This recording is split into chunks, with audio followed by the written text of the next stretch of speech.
Are you worried that Michael Cohen might flip? Look, I did nothing wrong. You have to understand.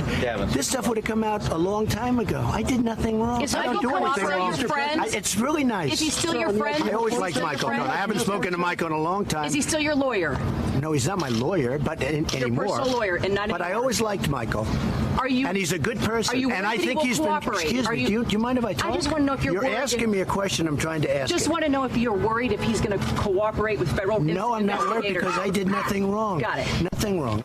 I'm not worried because I did nothing wrong, but it's an attack on the nation. We've been discussing the breaking news from the New York Times today that the FBI has seized a recording of a conversation between Donald Trump and Michael Cohen about a hush money payment to Playmate Karen McDougal. Michael Avenatti, the attorney for Stormy Daniels, also locked in a legal battle with the president over hush money, says it's not the only potentially incriminating recording out there. He joins us now. We're happy to see him back. Also joining the table, Emily Jane Fox, senior reporter for Vanity Fair and MSNBC contributor. Michael, take us through first your reaction to the New York Times reporting today. Well, Nicole, I'm not at all surprised by it. I mean, you predicted it, actually, if I remember one of your early appearances on this program. Well, not only did I predict it, I stated it back on May 30th. I told the world there were Trump tapes. I used that phrase, and I had a press conference outside of the courthouse on May 30th, so almost 2 months ago.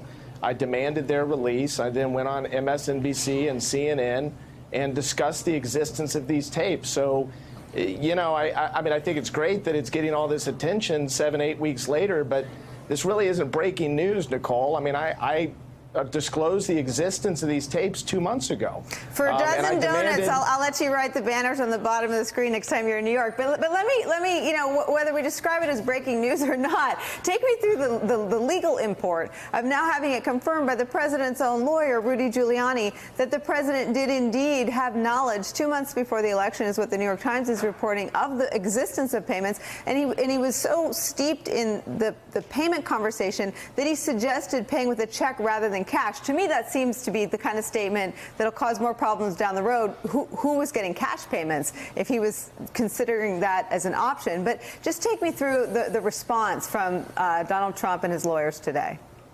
Well, I agree with you, Nicole. I think that's going to pose a problem. But look, I want to be really clear about something. This is not the only recording. There are multiple recordings. Our position is they should all be released. They should all be released now. It's obvious to me, and it should be obvious to anyone that knows anything about this case, where this recording came from.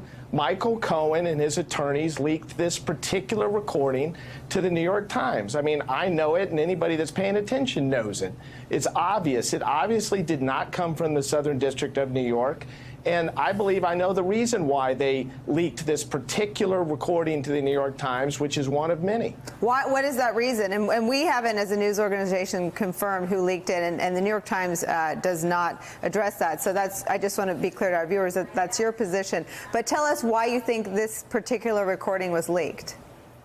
Because it's one of many recordings, and it was leaked as a further shot across the bow aimed at Donald Trump and the White House to let them know that if they don't play ball with Michael Cohen and get him in the tent very, very quickly, that there's going to be significant fallout. And you've seen a progression over the last few weeks of these continual warning shots aimed at Donald Trump. You know, we've heard from Lanny Davis and others that Michael Cohen is, he's a patriot, he loves his country, he's going to put his country and his family above all else. Well, look, if that's true, he should disclose all of the tapes and all of the evidence. There's nothing stopping him from doing it. The FBI is not prohibiting him from doing it. The Southern District of New York's not prohibiting him from doing it. I mean, he should do it. Let me ask you about something that Sam Nunberg said. He's a former campaign aide to Donald Trump, and he said in an interview about his time, his interview with the special counsel, he said that Ari Melber asked him, they were asking you about payments to women. He said they were asking if I knew anything about it. They were asking if you knew anything about payments to women, and Nunberg said, I think it's pretty obvious that they're looking into this. Steve Bannon says, allegedly in Fire and Fury, that Mark Kasowitz, one of the president's early lawyers, took care of hundreds of women.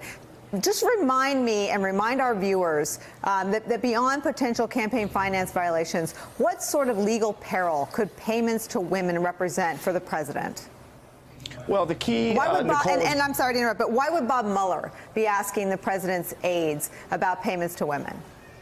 the key, Nicole, is how the money flowed from one place to another and how it was handled, whether it be by money laundering techniques, whether it be by bank fraud potentially relating to the opening and closing of various accounts. For instance, we know that the account that Michael Cohen opened at First Republic Bank, it's clear now that he lied to the bank in connection with the purpose of that account. I believe he stated it was for real estate consulting purposes.